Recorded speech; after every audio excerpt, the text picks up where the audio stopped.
Subscribe कीजिए हमारे channel जीवीएम online को और प्रेस कीजिए बेल आइकन को। Hello students, how are you all. स्वागत है आपका एक बार फिर से हमारी ऑनलाइन कक्षाओं में। कल हमने सेंटेंस को एग्जाम्पल की सहायता से समझा था और आज हम उसका रिवीजन करने के साथ ही कुछ और एग्जाम्पल देखेंगे ताकि सेंटेंस आपके अच्छे से क्लियर हो जाए। हमने सेंटेंस को लेकर देखा था कि सेंटेंस के 4 टाइप्स होते हैं और चारों टाइप्स पर मैंने आपको एक एक एग्जाम्पल दिया था। आपने अगर वो पिछला वीडियो नहीं देखा है तो एक बार आप पिछला वीडियो देख लीजिए, क्योंकि इस वीडियो में हम उसके ही कुछ और एग्जाम्पल देखेंगे इसमें कि आपको और अच्छे से समझाने का मैं प्रयास करूंगा। और आज सेंटेंस का एक और क्लासिफिकेशन, एक और वर्गीकरण, वो भी आज की कक्षा में हम देखने जा रहे हैं। तो आप पिछला जो वीडियो है उसको अगर नहीं देखा है तो देखने के बाद ही इस वीडियो को देखें, क्योंकि इस वीडियो में उससे आगे की कड़ी है, उसमें आपको मैंने और डिटेल में समझाया था। इसमें हम सेंटेंस के एग्जाम्पल पर जाएंगे सीधे। तो शुरू करते हैं। आपके सामने मैंने 2 क्लासिफिकेशन लिखे हैं। सेंटेंस हेडिंग है, उसके बाद मैंने लिखा है काइंड्स ऑफ सेंटेंसेस और उसको मैंने 2 भागों में बांट दिया। अब 2 भागों में बांटने का मेरा मतलब है कि सेंटेंस 2 यानी कि 4 इधर 4 इधर 8 प्रकार के नहीं है।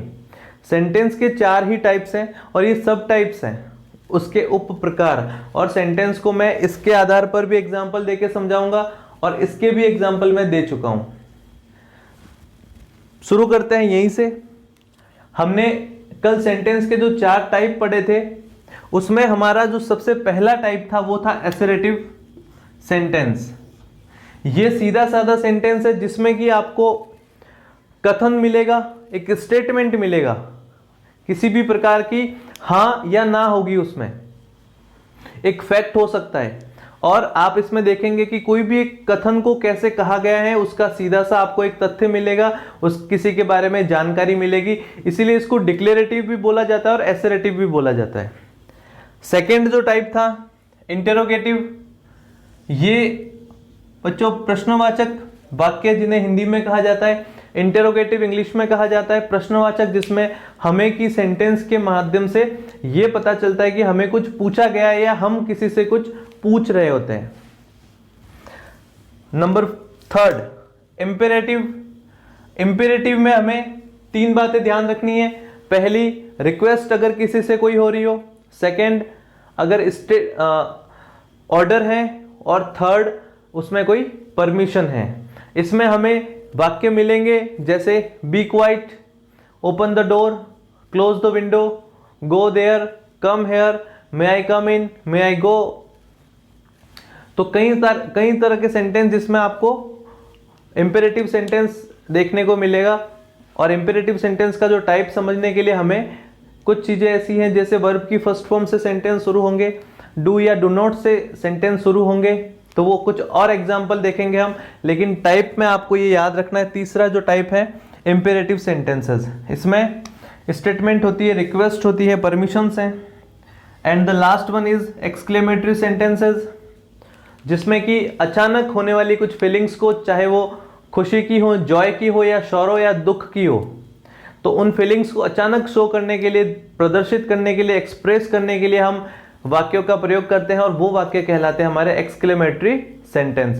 तो देखिए, एसरेटिव, इंटेरोगेटिव, इंपेरेटिव, एक्सक्लेमेटरी, 4 तरह के सेंटेंस एक बार फिर देखते हैं। Assertive, interrogative, imperative, exclamatory. चारों के एग्जाम्पल कल के वीडियो में बताए थे। आज एक बार फिर से मैं एक एक इनका एग्जाम्पल दूंगा और आपको एक बार और समझाने का प्रयास करूंगा। आज हम जिस पर ज्यादा फोकस करेंगे वो है ये 4 टाइप। जो सेंटेंसेस हमने इस तरफ पढ़े हैं, ये फर्स्ट, इसको मैंने वर्गीकरण, इसका जो क्लासिफिकेशन है नंबर ए इस तरफ किया। एक और क्लासिफिकेशन सेंटेंस को एक दूसरे प्रारूप में भी समझेंगे, वो आपके सामने मैंने आज रखे हैं। कौन कौन से हैं देखिए आप। पहला है अफर्मेटिव, सेकंड है नेगेटिव, थर्ड है इंटेरोगेटिव और fourth one is interrogative negative. So आपने देखा, पहला affirmative, negative, interrogative, interrogative, negative. तो सेंटेंस के दोनों ही क्लासिफिकेशन आपको याद रखने हैं। दोनों ही तरह के क्लासिफिकेशन पे मैं आपको एग्जाम्पल देके समझाऊंगा कि सेंटेंस के जो क्लासिफिकेशन है जो मैंने आपके सामने रखे हैं, इनके उदाहरण से आपको और अच्छे से समझ में आएगा। तो हम अब इनके उदाहरण देखते हैं।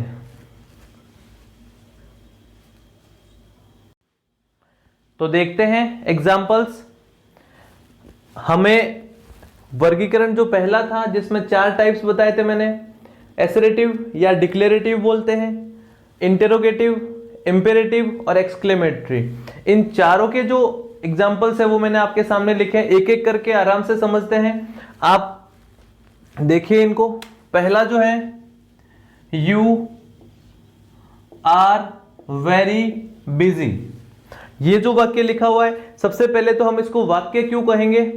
इसको वाक्य इसलिए कहा जा रहा है क्योंकि ये जो 4 वर्ड हैं, 1 2 3 4, यू आर वेरी बिजी, इन चारों वाक्यों का हम देखने जाए तो इनका एक मीनिंग निकल रहा है, एक अर्थ निकल रहा है, और इसीलिए हम इसको एक सेंटेंस की परिभाषा जो फुलफिल करता है, इसलिए इसको एक सेंटेंस कहेंगे।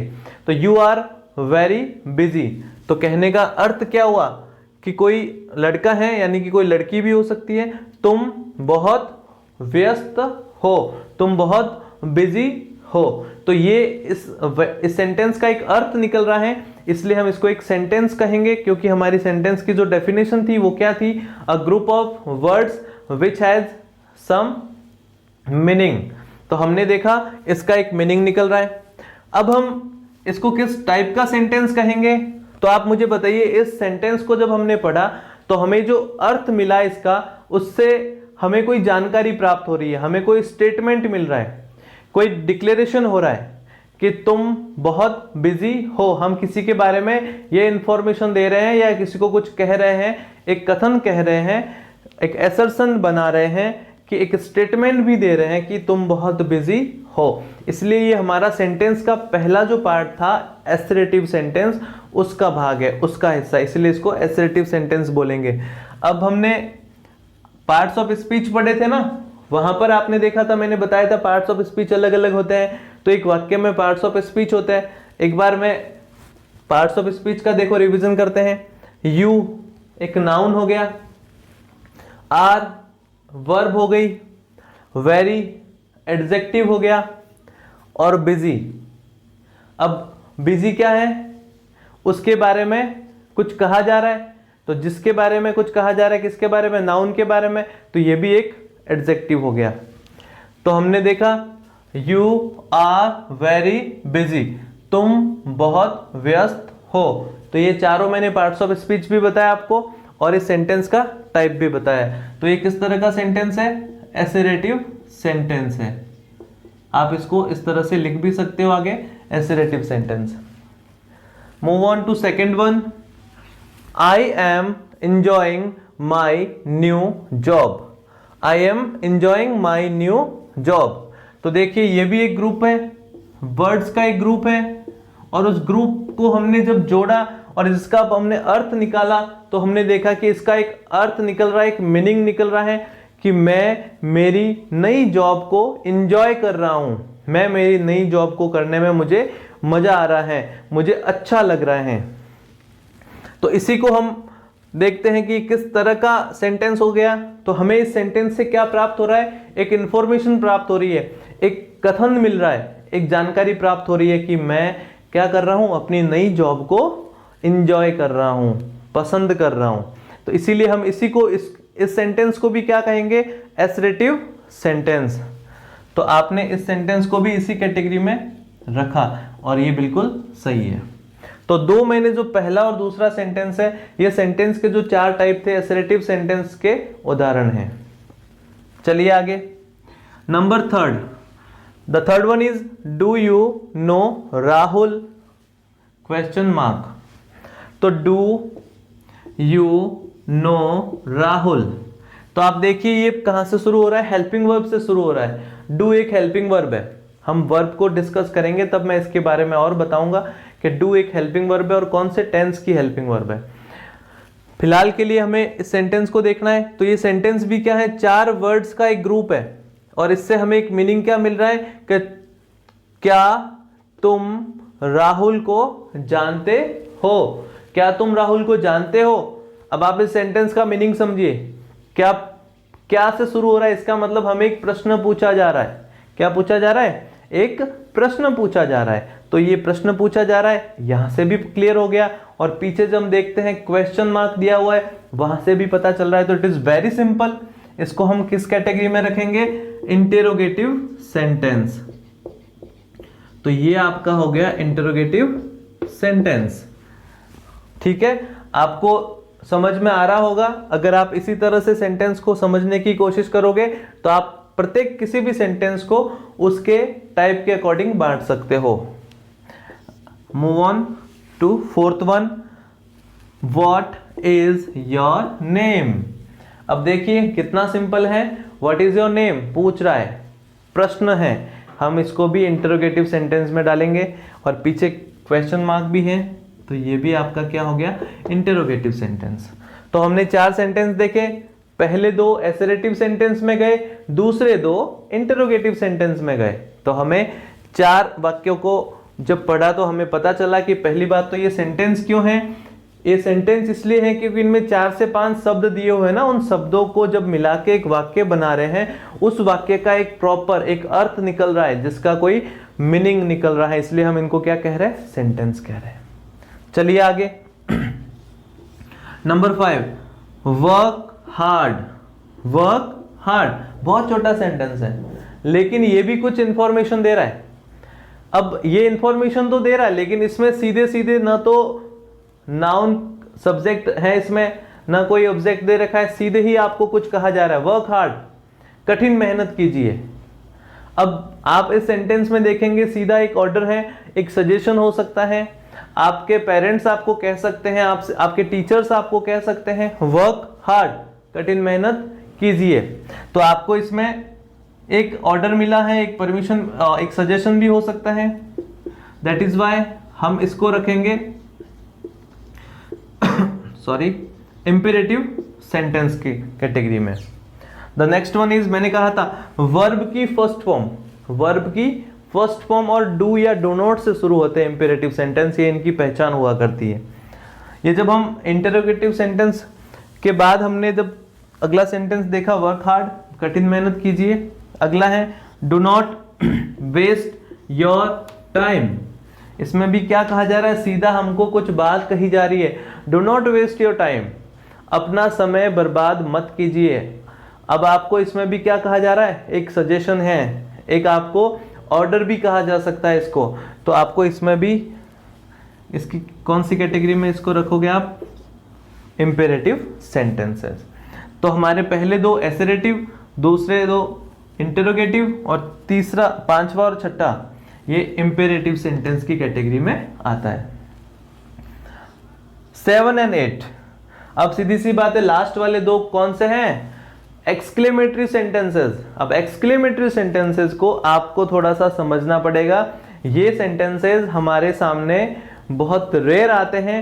हम जब भी कभी एक सडनली अचानक होने वाली फीलिंग्स को शो करता है, जैसे एक सेंटेंस को देखिए आप, bravo you have done well, bravo you have done well.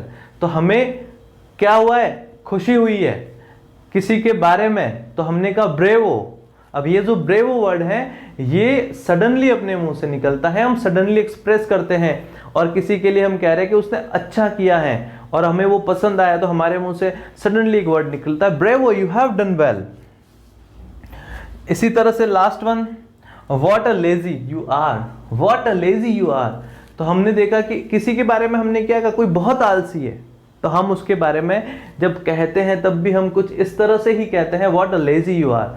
तो हम, आप देखिए इस सेंटेंस में थोड़ा सा फीलिंग्स ऐड हो रही है, और ये एक फीलिंग जो ऐड होती है वो खुशी की हो सकती है, दुख की हो सकती है, किसी के प्रति घृणा की हो सकती है, किसी को हम कुछ इंसल्ट के तौर पर भी कुछ कह सकते हैं, राइट। तो ये जो सेंटेंसेस हैं दोनों लास्ट वाले, इसमें एक मार्क भी दिख रहा है आपको, जिसको आप एक्सक्लेमेशन मार्क कहते हैं, हिंदी में आप विस्मयादि बोधक चिन्ह कहते हैं।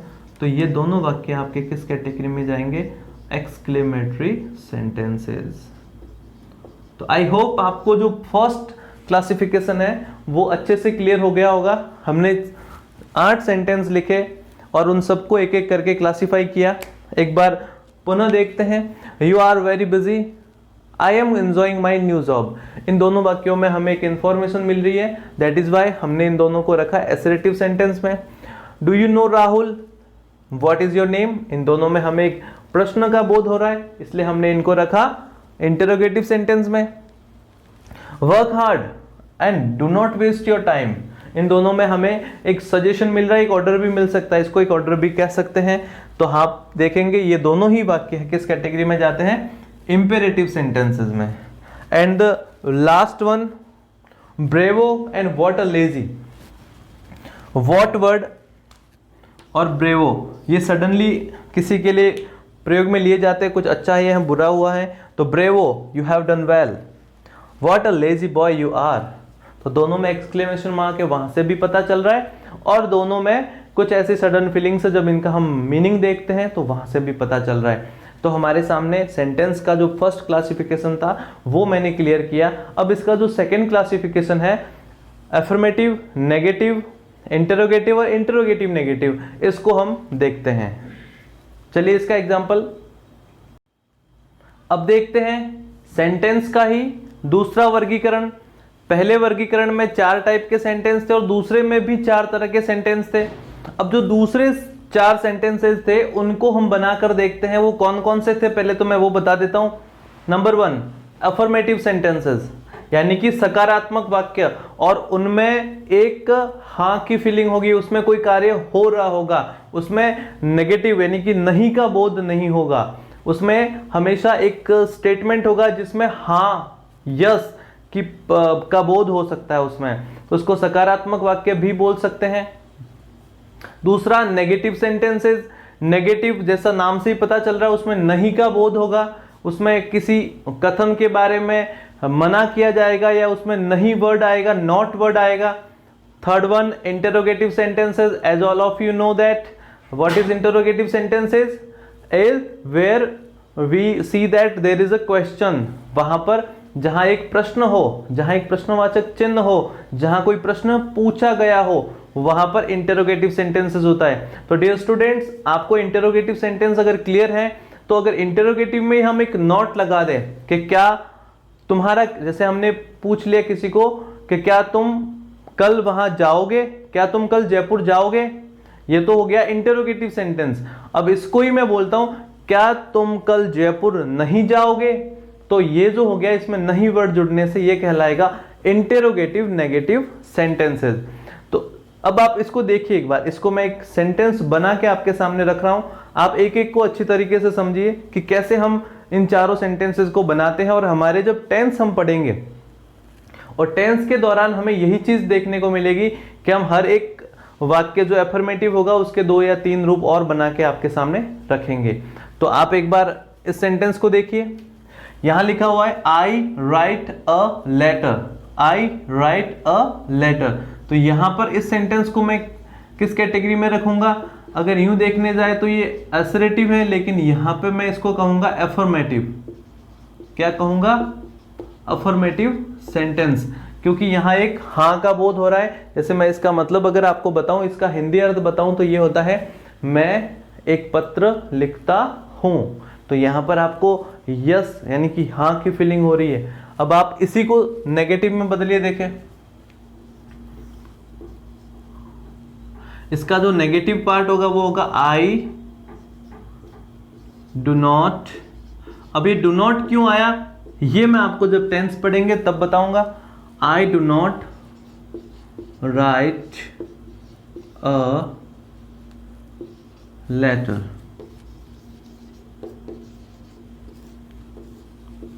तो ये जो सेंटेंस है डियर स्टूडेंट्स, ये कहलाएगा नेगेटिव सेंटेंस। ये किस तरह का सेंटेंस हो गया, नेगेटिव सेंटेंस हो गया। अब हमारा जो तीसरा है इसी के अंदर, ये फर्स्ट हो गया, ये सेकंड हो गया, अब थर्ड वन था इंटरोगेटिव सेंटेंसेस। तो इसको लिखेंगे do I write a letter. तो देखिए यहां पर एक प्रश्न पूछा जा रहा है, क्या मैं पत्र लिखता हूं? पहला था मैं एक पत्र लिखता हूं, दूसरे में हमने नॉट का यूज किया, क्योंकि नॉट हमेशा हेल्पिंग वर्ब के साथ आता है तो हेल्पिंग वर्ब का प्रयोग किया।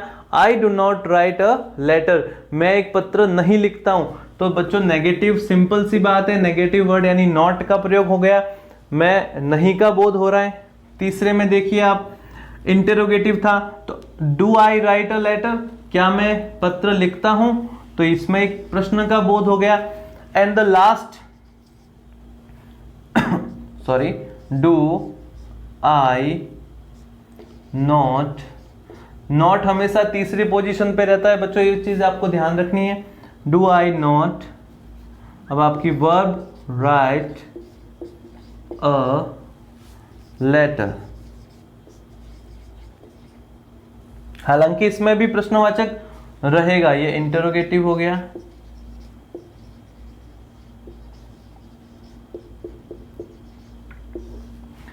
और इसमें देखिए ये भी डू से स्टार्ट हो रहा है, हेल्पिंग वर्ब से स्टार्ट हो रहा है, एक प्रश्न है, लेकिन इसमें नॉट का प्रयोग हो रहा है, इसलिए ये इंटरोगेटिव के साथ साथ, इसको हम इंटरोगेटिव तो कहेंगे ही, लेकिन इंटरोगेटिव के साथ साथ इसको कहेंगे इंटरोगेटिव नेगेटिव सेंटेंस। तो चारों प्रकार के सेंटेंस आपने देखे।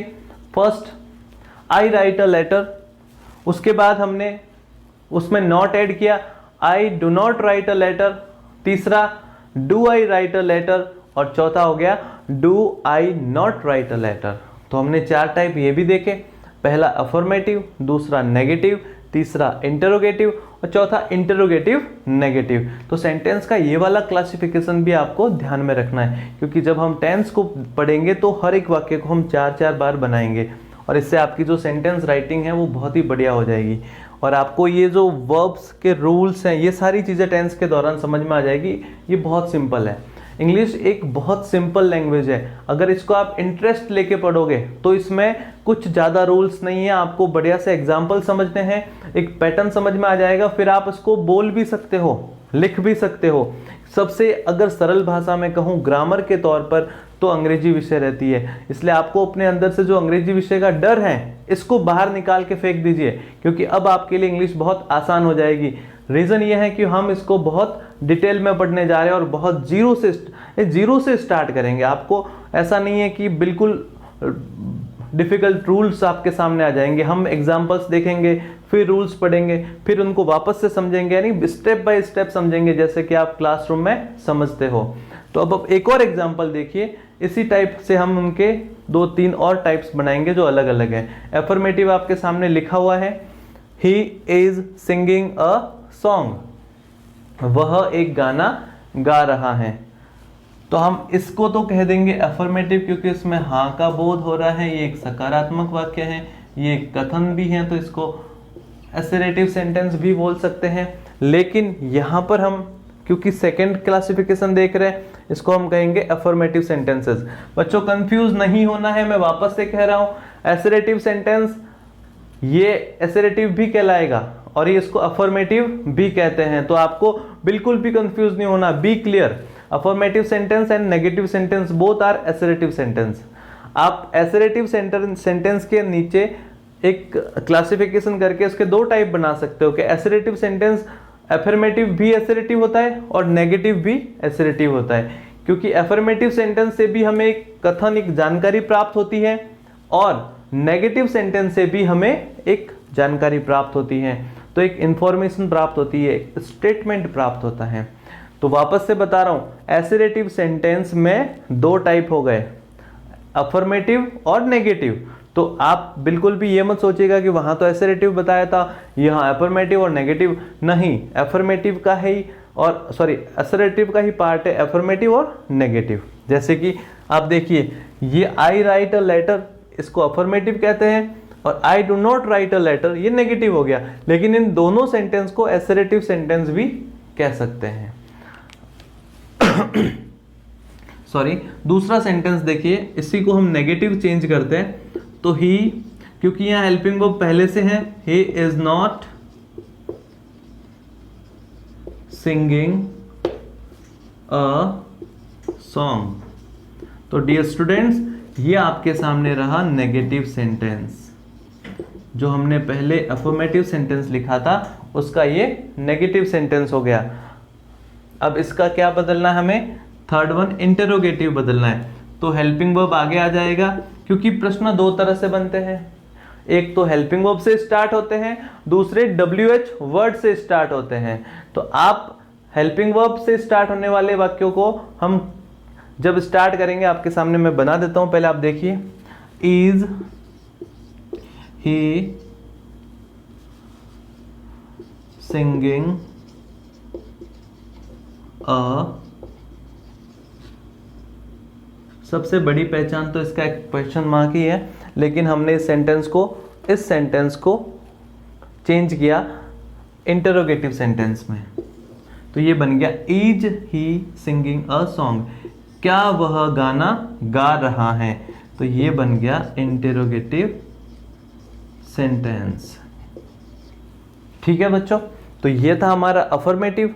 इसमें नॉट ऐड कर दिया, नॉट हमेशा तीसरे स्थान पर जुड़ता है, और ये हो गया इंटरोगेटिव सेंटेंस। अब इसमें हम अगर नॉट ऐड कर दे, जैसे कि मैं अभी करके बताऊंगा आपको, इज ही नॉट कौन सी पोजीशन पे आया? 1, 2 और 3। नॉट हमेशा तीसरे स्थान पर लगता है। तो is he not singing a song. तो देखो इसके पीछे क्वेश्चन मार्क है। अब क्वेश्चन मार्क आने से केवल इंटरोगेटिव नहीं होता, क्योंकि इसमें नॉट भी आ गया है, इसलिए ये इंटरोगेटिव तो है ही है, लेकिन इंटरोगेटिव के साथ ये इंटरोगेटिव नेगेटिव सेंटेंस हो गया, क्योंकि इसमें नॉट का प्रयोग हुआ है। तो हमने देखा इंटरोगेटिव सेंटेंस के साथ साथ अगर उसमें नॉट जुड़ जाता है तो वो बन जाता है इंटरोगेटिव नेगेटिव सेंटेंसेस। तो डियर स्टूडेंट्स, आज हमने क्या देखा? सेंटेंस का जो क्लासिफिकेशन है उसको हमने देखा। दो टाइप से क्लासिफिकेशन किया उनका। एक जो था 4 टाइप थे, assertive, interrogative, imperative and exclamatory. उनके भी एग्जाम्पल दिए, दो एग्जाम्पल आपने देखे। दूसरा जो क्लासिफिकेशन था उसमें हमने 4 अलग से टाइप देखे, affirmative, negative, interrogative and interrogative negative, जिसके मैंने आपको दोनों के एग्जाम्पल्स भी बताया आपके सामने। अब आपको एक चीज ध्यान रखनी है कि एसरेटिव के 2 पार्ट होंगे, नेगेटिव और अफर्मेटिव। तो कंफ्यूज बिल्कुल भी नहीं होना है, बी क्लियर। जस्ट जो हमने ये रूल देखे हैं इनको आप आराम से समझिए, इन एग्जाम्पल्स को समझिए। एक एग्जाम्पल्स की कुछ PDF आपको मैं कोशिश करूंगा शेयर करने की, कल तक शेयर कर लूंगा शायद, या इस वीडियो के तुरंत बाद शेयर हो जाएगी। आप उन सेंटेंसेस को देख के उसमें से क्लासिफाई कीजिएगा दोनों वर्गीकरण के आधार पर। फर्स्ट के आधार पर भी बताइएगा कि ये कौन कौन से सेंटेंसेस हैं, और दूसरे के आधार पर भी बताइएगा ये कौन कौन से सेंटेंसेस हैं। फिलहाल आपको इतना ही करना है। सेंटेंस को बनाएंगे कब? जब हम टेंस को अच्छे से रीड कर लेंगे, उसके बाद आप खुद सेंटेंस बना पाओगे। मैं आपको हिंदी सेंटेंसेस दूंगा, आप उनका ट्रांसलेट करना इंग्लिश में, ये बहुत आसान हो जाएगा आप सबके लिए। तो ये थी आज की कक्षा। अगर आपको कुछ भी समझ में नहीं आया है या ऐसा कुछ भी पॉइंट है जो आपको वापस से समझना है, तो आप नीचे कमेंट बॉक्स में भी लिख सकते हैं, और आप मुझे पर्सनल मैसेज भी इनबॉक्स कर सकते हैं। ठीक है बच्चों, मिलते हैं अगली कक्षा में। Thank you for watching. जय हिंद, जय भारत।